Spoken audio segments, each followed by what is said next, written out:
you think about products made in the interconnected economies of Canada, Mexico, and the United States, your mind may immediately go to cars and their parts, corn and avocados, and even alcohol. But one product that makes particularly wicked use of the North American corridor is fentanyl. The illicit drug, which killed about 70,000 Americans in 2023, crosses the border up and down, from manufacturing and pressing until it gets to the point of distribution into the United States. Hi, this is Luisa Lemi with ASCOA Online. Today, we're talking about how the new U.S. administration is changing its policies when it comes to battling drug trafficking, and the effects of that not only on the economy in the region, but on the U.S.-Mexico relationship as a whole. On February 19, the United States declared 6 Mexican drug cartels and 2 other criminal groups associated with Latin America as foreign terrorist organizations, or FTOs.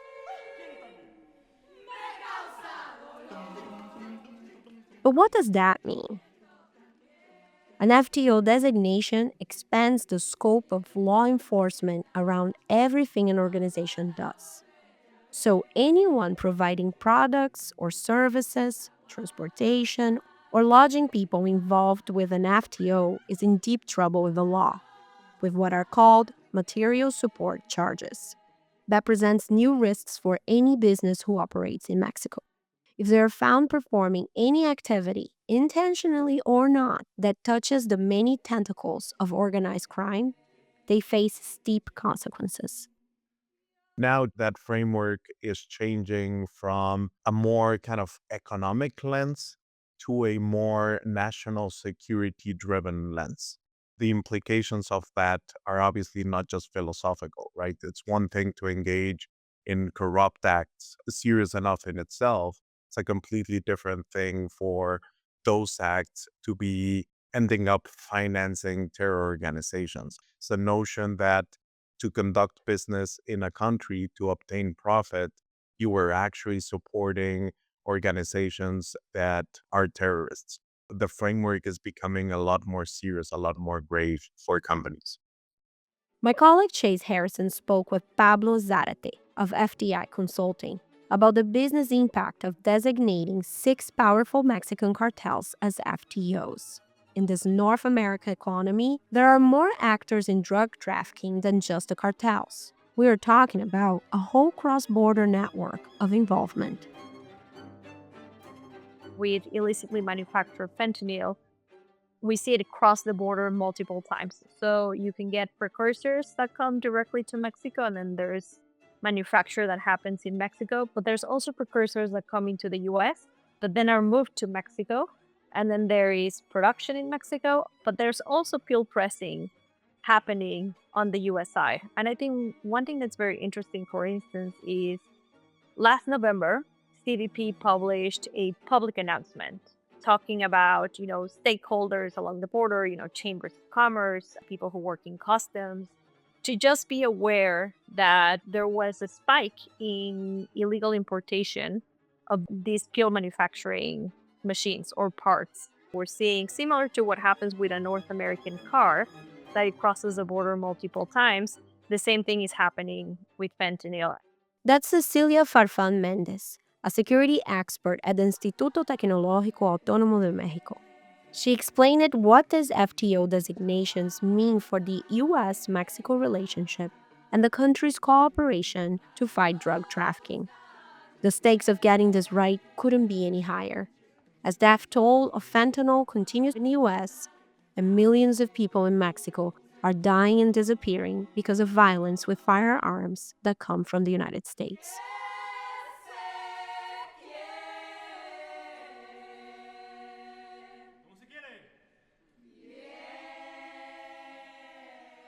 Thank you for being with us. Don't miss an episode and subscribe to Latin America in Focus on your preferred platform. We hope this episode helps you understand this complex issue better. You're listening to Latin America in Focus. Latinoamérica en Foco. América Latina em Foco. A podcast by America Society, Council of the Americas on politics, economics, and culture in the region.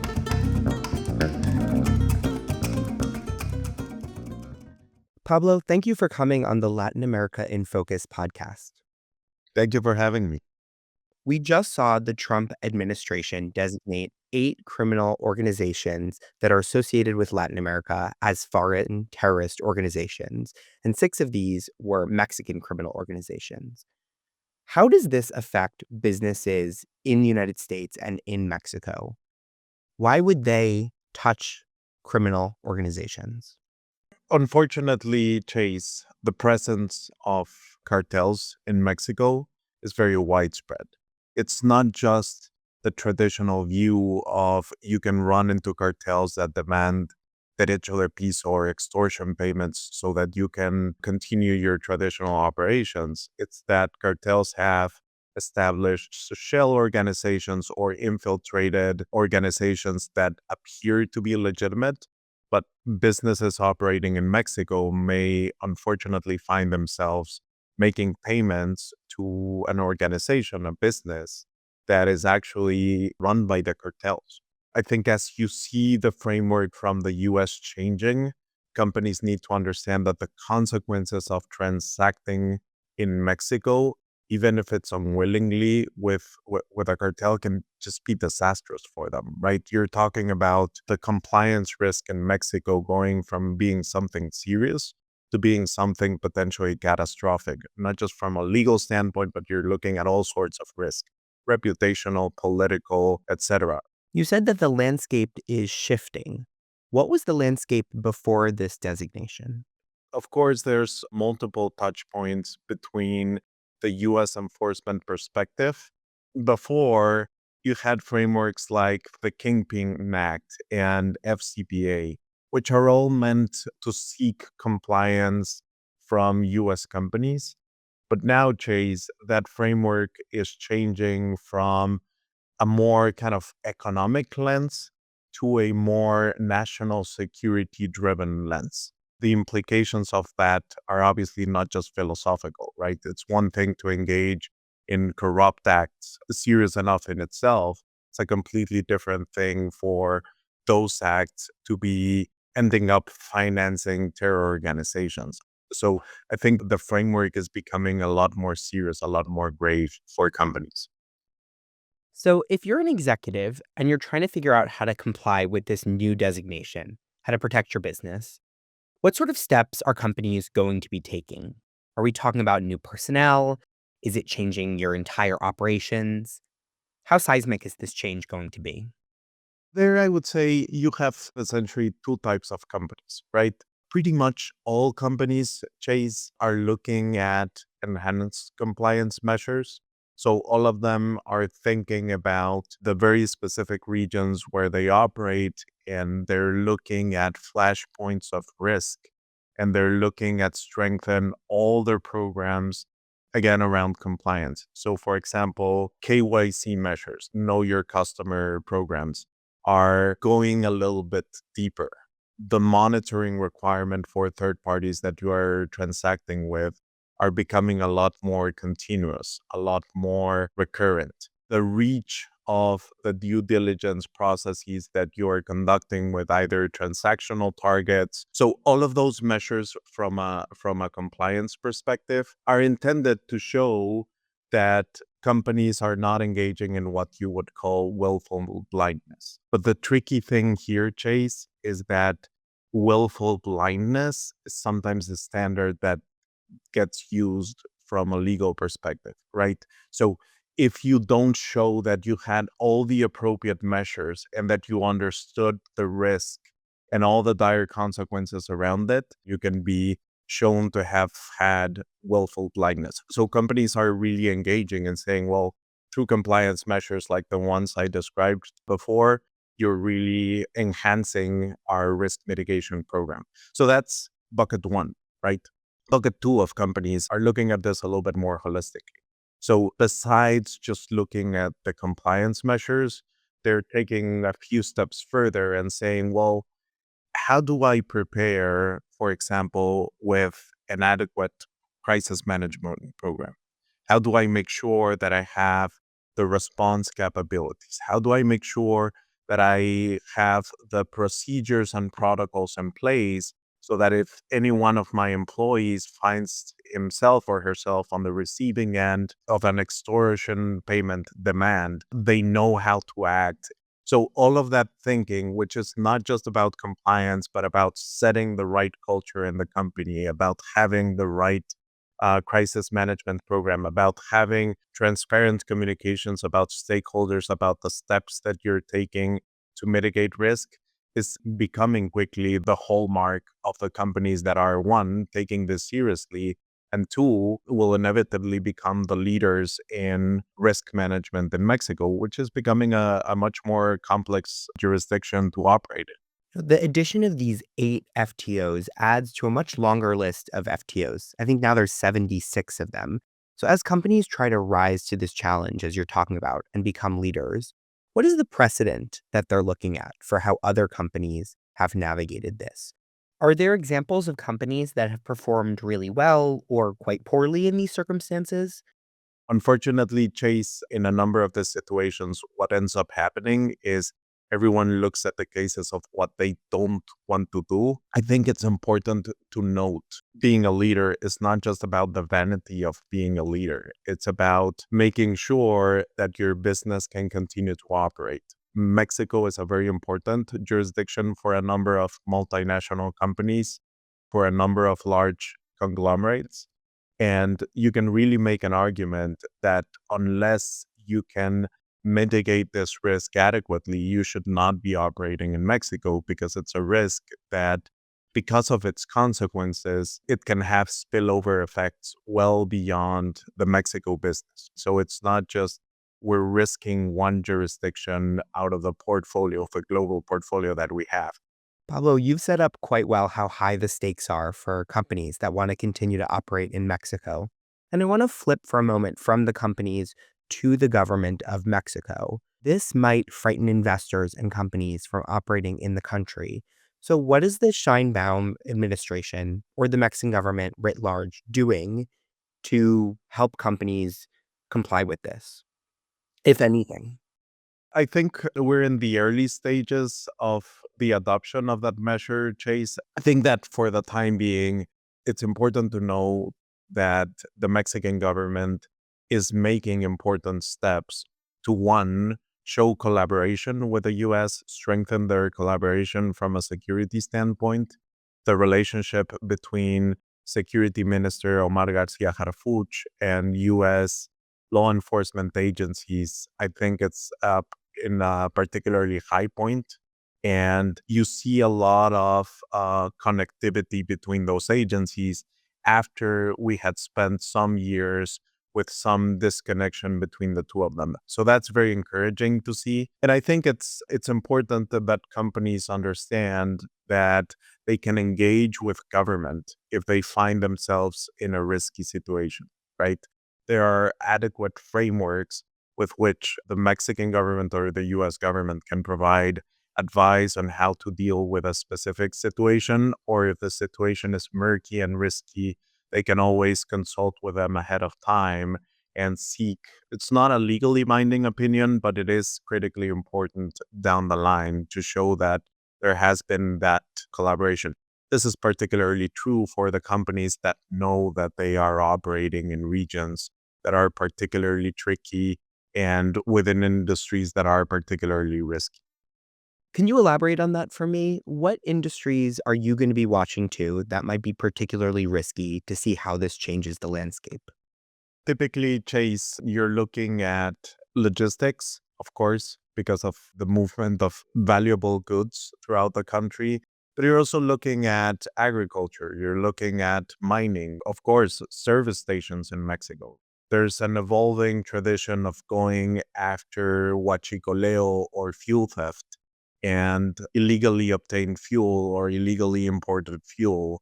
And the US government at the end of last year started to include cartels or individuals within cartels groups, not because of their relationship with drug trafficking, but because of their relationship with huachicoleo into the sanctioned lists. Then there's a relationship chase with small unions that are infiltrated by cartels. I think that one of the flashpoints to watch is those third parties that you don't really understand where they're coming from and what sort of stakeholder they are. It's critically important that they are appropriately due diligenced so that folks understand the risks of transacting with them. Let's bring in the elephant in the room, or I guess the elephant in the podcast studio here, which is the criminal organizations themselves. Is their behavior going to change now that they're designated as FTOs? What do you expect from them? Unfortunately, Chase, I mean, these are sophisticated organizations that have shown time and again that they are adaptive and that when the government cracks down, they find new ways of operating to circumvent existential risks towards them. It's encouraging to see coordinated action from the US government and the Mexican government address this risk that is becoming a systemic risk in Mexico from a governance perspective, from an economic perspective, and of course, from a human perspective, right? The toll of the operations of cartels in Mexico is just horrible to watch, right? So I think that these new tools will hopefully allow Mexico to start to be cleaned up from this kind of operation, and we will see the right incentives for companies also to support this effort. The more that you have stricter compliance, the more cartels are pushed away from central operations in the Mexican economy, the more they become isolated after we've seen a process in which they have become more and more included in the traditional legitimate economy. So I think all of these tools can have a positive impact. Thanks for bringing us to a positive note to end on. Pablo, it's been a pleasure to talk to you on this. No, thank you, Chase. Thank you for having me.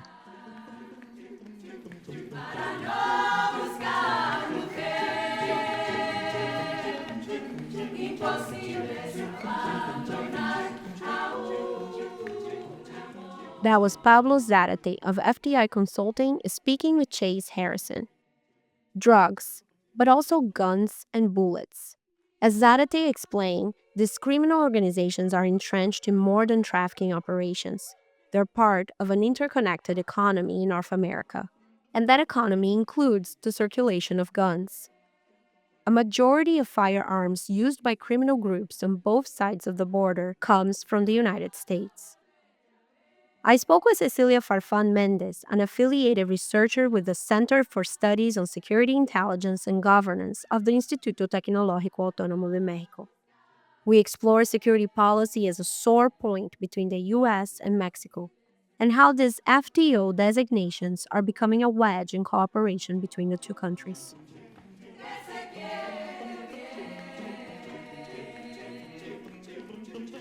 Cecilia, thank you so much for participating in Latin American Focus podcast. We're really glad that you're back in the show. Thank you for having me.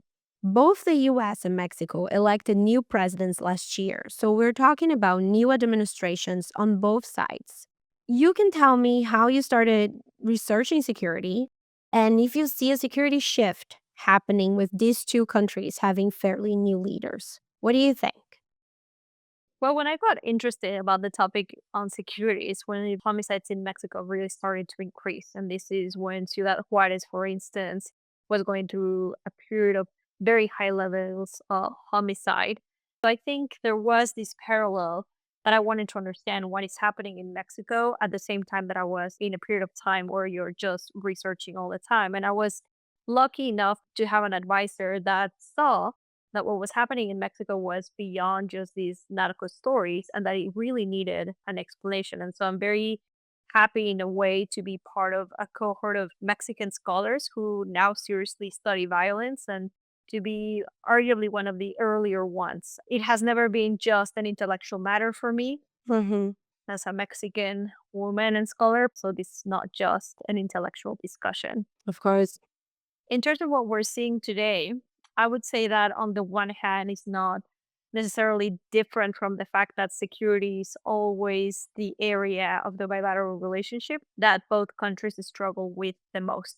Even trade right now, that of course is in a difficult situation because, there's the threat of tariffs and then we have them for a few hours and then we don't. And so, but on a general level, you would argue that trade between the US and Mexico is for the most part a relationship that works well. Security is definitely that part of the relationship that struggles quite a bit. And so I don't necessarily think this is the worst period in terms of security, but what we're seeing certainly is a lot of pressure from the United States framed around fentanyl, not necessarily all of it based on evidence. And then, Mexico trying to be a good neighbor, but also within parameters of respect for each other's sovereignty, something that Morena under President Lopez Obrador and now under President Sheinbaum has been emphasized quite a bit.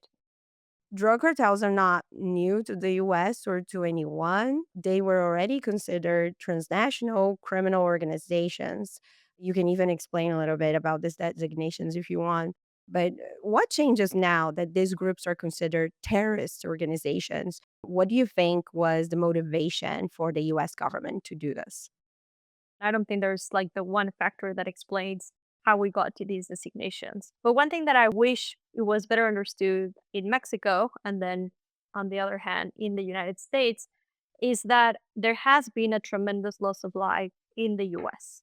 And this is a result, of course, because of accidental overdoses, the majority of them that happen because of illicitly manufactured fentanyl. And I think under the Lopez Obrador administration, there was a frustration with Mexico that characterized and framed the problem as exclusively one of the United States. And I think that was a mistake by Mexico because it implicitly accepted this artificial division that places drug producing and transit countries on one side and then drug consumption countries on another side of the conversation. And I think there was, again, justifiably so, this frustration about there's a lot of people dying in the United States, and we don't really feel that Mexico is acting with the urgency that, we would expect from a neighbor.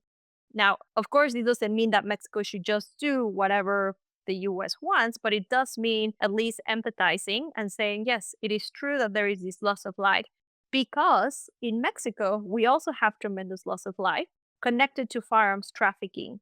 Firearms trafficking that at the same time is connected to the illicit fentanyl trafficking. So these, I would argue, are two sides of the same coin. And really, where the focus should be is that we have excess mortality in North America, meaning the US and Mexico, not just the US. Now, what I think these designations could have the potential of altering how the market operates, because one of the ideas of designating someone as a terrorist organization is that it also prohibits actors in the US for providing material support.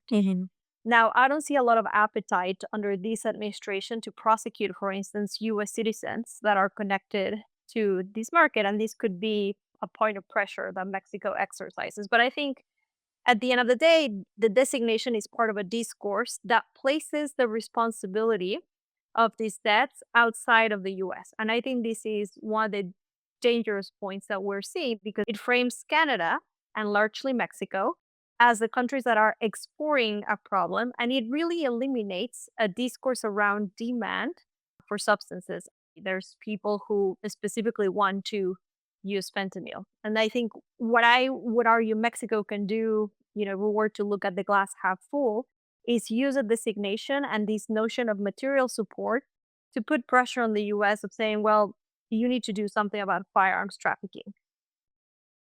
You talked about this discourse and this vision. If you are declaring cartels as FTOs, as foreign terrorist organizations, they are an external problem. They're not a US problem.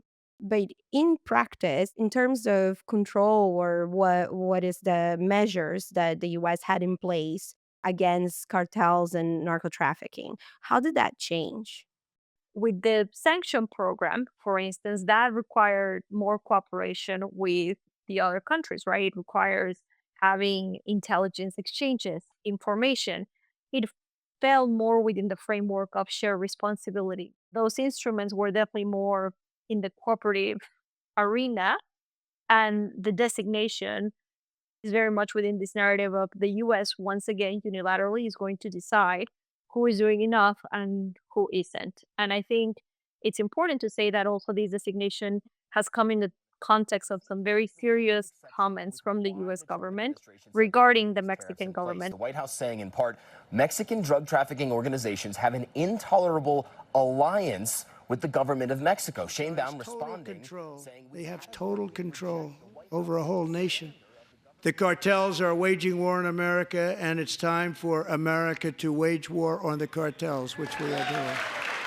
When you're talking about the shared responsibility in your testimony to the US Congress, it's a testimony about the fentanyl crisis. And you talk about how this market is interconnected.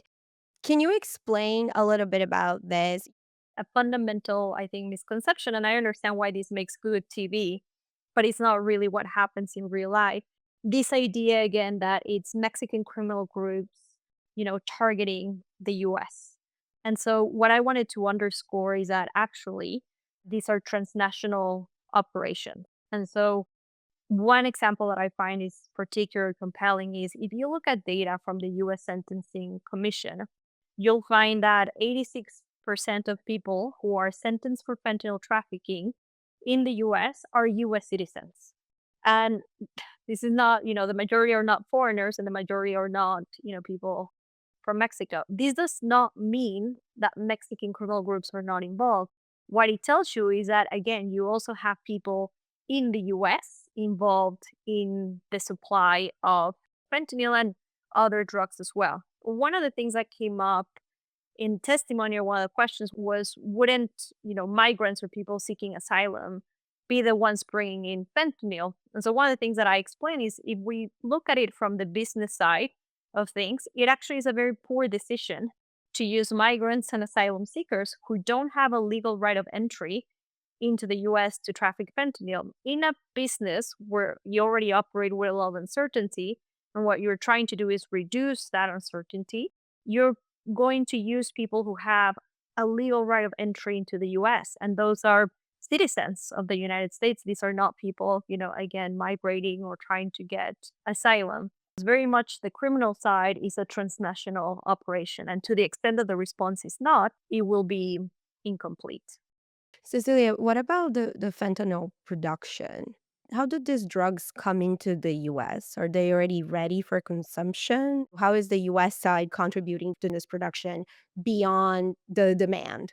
I mean, I really like that you asked me this question because I think one of the things that we're finding with fentanyl, unlike perhaps, if you will, more traditional drugs like heroin, where it was produced in point A and then trafficked to point B, is that with illicitly manufactured fentanyl, we see it cross the border multiple times. So you can get precursors that come directly to Mexico, and then there's manufacture that happens in Mexico, but there's also precursors that come into the US that then are moved to Mexico. And then there is production in Mexico, but there's also pill pressing happening on the US side. And I think one thing that's very interesting, for instance, is last November, CBP published a public announcement talking about, stakeholders along the border, chambers of commerce, people who work in customs, to just be aware that there was a spike in illegal importation of these pill manufacturing machines or parts. And that's interesting because, again, it tells you that, unlike these more traditional substances, if you will, with fentanyl, we're seeing similar to what happens with a North American car, that it crosses the border multiple times. The same thing is happening with fentanyl. It's a North American product, let's say, interconnected. Exactly. One question that I have then is about the other side of this operation, right? You mentioned guns. And I understand that there are litigations that the government of Mexico is trying to initiate in the US, trying to sue US gun makers, claiming they have a shared responsibility for this crisis. I understand that the Supreme Court recently kind of rejected this idea. Can you talk a little bit about that? Are other ways to curb this flow of firearms into Mexico, and how does designation of FTOs to the cartels help or doesn't help in this case? I mean, I think, you know, There's very compelling research that we have, and from US and Mexican scholars working together, Mhm. that shows that once there was a lapse in the assault weapons ban in the US, and therefore, you know, anyone, including criminal actors, could acquire these weapons, violence increased. 70% of homicides that happen in Mexico are perpetrated with a firearm. Now, in Mexico, there's one legal gun store. So, certainly, these firearms are coming from other parts. Mhm. What we know from freedom of information requests that have been filed by civil society organizations, including Stop You Arms to Mexico, is that about two-thirds of the weapons that were recovered in crime scenes in Mexico and then submitted for tracing, they come from the United States. And what we're seeing also is that in some states like Arizona, the time to crime, which is a proxy measure that the Bureau of Alcohol, Tobacco, and Firearms in the US uses to try to measure intention to traffic a weapon, because it basically tells you, okay, from the time it was purchased to the time it was found in a crime scene, if this time is very short, it probably means that the weapon was bought with the intention to being trafficked. It wasn't that it spent, a lot of time legally owned and all these things. And so we have seen, from this information that the ATF released, that a state like Arizona, for instance, the time to crime has been shortened. Okay. Now, there are two things that I would like to see happen, and of course this takes time, but I would like for Mexican people to understand, as I was saying, that there has been tremendous loss of life in the US because of the illicit manufacture of fentanyl. I would also want the US audience to understand that also the tremendous loss of life in Mexico is not just the consequence of these medical stories, but there is very much also connected to firearms. And I think, living at the border, I have seen that understanding from people on the both sides, but I would want this understanding to grow beyond, just border communities that are very much interconnected. How can the FTO designation potentially help this? Again, because there is this idea where FTO designations prevent US citizens from providing material support. Mhm. Arguably, Mexico and other interested parties could say, like, if you have designated these criminal groups as terrorist organizations, and you don't want these terrorist organizations as getting material support, well, one key element of this material support is firearms. To the extent that it's easy to access these firearms, it's as if the US, unwillingly, but nevertheless it's happening, it's subsidizing the costs of operation of these criminal groups. Okay. Violence should be an expensive business input, but because firearms are so easy to acquire, in the US, it means that in some ways, it is a lot easier again for criminal groups to also have access to them, and therefore, acquire these weapons that, of course, change then the calculation of how they behave in the country. That's super interesting. We are discussing this problem, in a moment that we have over 30 years of economic integration, first with NAFTA, then USMCA. It's difficult to ignore. Even the World Cup is happening in US and in Mexico next. So let's talk about what are the consequences for businesses here, for this economy that we have that is joined. What do you think is the FTO designation impact on this economic side? Ultimately, what I do know from my work is that uncertainty is actually good business for criminal groups, right? Because we don't know what is going to happen with tariffs. Now, because tariffs are also happening in the context of sending more military personnel, both on the US and on the Mexican side, Right. one thing that criminal groups can credibly say is that the cost of doing business has increased. They can say, well, now because of all the security that we're seeing here, the cost of doing business has increased. And therefore, again, as long as you have a demand, there's going to be someone who's interested in supplying it. And I would argue that, the profits to be made are probably increasing in this context of having more militarization on both sides of the border. President Claudia Sheinbaum took office in October. This was one of the number one priorities for Mexicans. As you said, is a huge crisis the country faces, and she said that her number one thing to deal with would be security. And there has been a lot of expectations about how she would handle this problem, even, among Mexican voters. What do you think that Claudia Sheinbaum has been doing to address this crisis so far?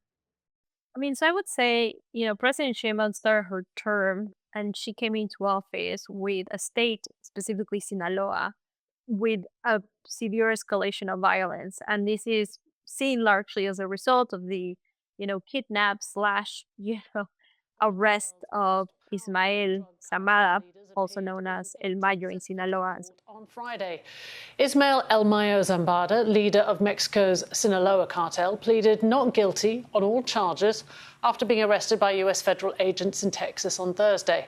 The 76 There was considerable escalation of violence. And in the context of feeling this was largely the result of unilateral measures from the US in this, right? At least the Mexican government has publicly denied any involvement in this. They said they were never notified. She has someone, Secretary of Public Security Omar Garcia Harfuch is a very public figure. He is out there providing information, right? I mean, he travels to Sinaloa quite a bit, but besides the case of Sinaloa in general, I would say he's a very public figure. In this context, I would say there's been also a lot of actions that are very readable to the US in the sense of seizures, arrests, and now the, transfers, because they were not necessarily extraditions, right, of, alleged criminals to the United States. And, these things she has also publicly said, this is what we also tell President Trump when we're trying to stop tariffs. We've been doing all these things. And it's interesting that all those things, again, include things that are very readable to the more hawkish US side of government, right? That wants to see greater action from law enforcement in these areas. But also at the same time, actions that the Mexican government can frame as these are actions for the benefit of our own country and not just because the US wants them, right? Now, it may not seem like that, but in some ways it's still early to say what has happened in security because it hasn't been that long. You're telling me that these big problems are completely interconnected. Both countries need to coordinate and be partners when addressing this problem. So we're not seeing a really optimistic focus in the sense, but I want to ask you what you think are the opportunities here to address the problem in a different way. I mean, I would argue, someone who has now lived at the US Mexico border for almost a decade, that the best of the bilateral relationship all actually happens at the US Mexico border. Like the most creativity and the most innovation is there. Mm-hmm. And I would argue if you look at the work of harm reduction organizations along the Mexican side, the Mexican government has very strong evidence of how when you support efforts based on science, something that I would hope the Mexican president really cares about, being a scientist herself, Mm-hmm. and when you do these interventions that are cost effective based on evidence, you're actually saving lives. I think, going back to the beginning of our conversation, right? When I said I understand why the US has a degree of frustration because there has been all this loss of life. Mm-hmm.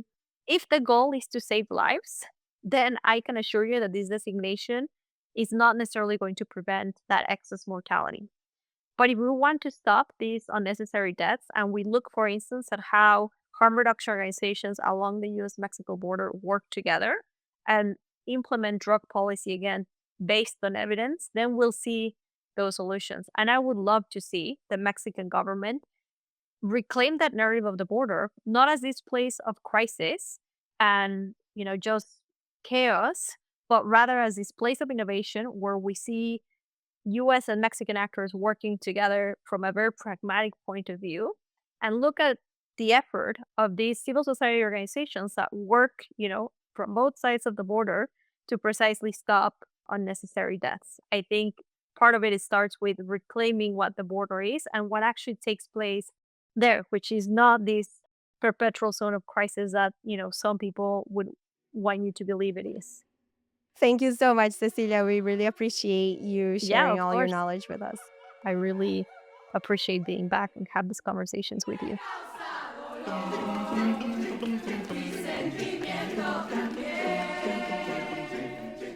Thank you for listening. I'm your host, Luisa Lemy. This episode was produced by Gladys Gerbeau, Chase Harrison, Fabricio Ricaldi, and me. ASCOA Online created a guide for all Trump administration activities involving Latin America. You can bookmark it as we're tracking actions in trade, immigration, and explaining shifts in policy, like we did in today's episode. Go to www.as-coa.org/Trump. We're going to leave the link on the notes. The music in this podcast is Prisionera, performed by Coro Acardenchado for America Society. Find out about upcoming concerts at musicoftheamericas.org. And consider becoming a member of America Society.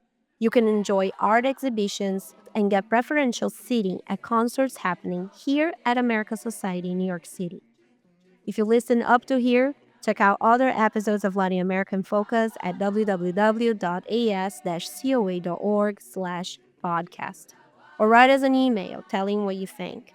Share this episode with another enthusiasta for the region and subscribe at Apple, Spotify, YouTube, or whatever you get your podcasts. Opinions expressed in this podcast do not necessarily reflect those of America Society, Council of the Americas, or its members. Thank you. Yeah.